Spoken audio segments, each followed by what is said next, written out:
හයි ඔයාට එලෙවල් කරරින් දරුවෙක්ද එහෙනම් මේ වීඩියෝ කොයාට ඔයා මොන ස්ට්‍රීම් එකකින් එලෙවල් කරත් ඔයාට මේ පේපර් එක නම් ලියන්නම වෙනවා ඒ තමයි ජෙනරල් ඉංග්ලිෂ් ජෙනරල් ඉංග්ලිෂ් කියන්නේ විෂයක් විතරක්ම නෙමෙයි අමතක කරන්න එපා ඒක ඔයාගේ ජීවිතයට ගොඩක් වටින දෙයක් ගොඩක් විශිෂ්ට ළමයිනුත් මේ ජෙනරල් ඉංග්ලිෂ් කියන ඉතා පහසුම පේපර් එකට ගොඩක් අඩු ලකුණු ගන්නවා ෆේල් වෙනවා එහෙම ෆේල් නොවී ජෙනරල් ඉංග්ලිෂ් කියන විෂයට ඒ සාමාර්ථය ලබා ගන්න මම ඕගොල්ලන්ට විශේෂ කෝස් එකක් අරන් ඇවිල්ලා තියෙනවා.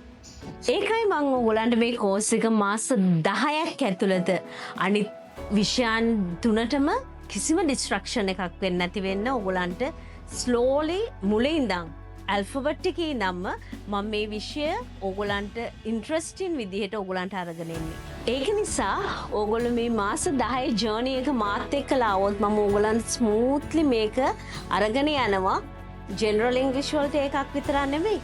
ඕගොල්ලන්ගේ ස්පෝකන් ඉංග්‍රීසි එක ඒ වගේම තමයි රීඩින්, රයිටින්, ලිසනින්, ස්පීකින් කියන මේ 4 ස්කිල්ස් ඩෙවලොප් කරගන්න මේකෙන් උදව් වෙනවා. එහෙනම් මේ පල්ලෙහා තියෙන නම්බර් එකට අදම කතා කරන්න WhatsApp පණිවිඩයක් එවලා අපිත් එක්කලා එකතු වෙන්න.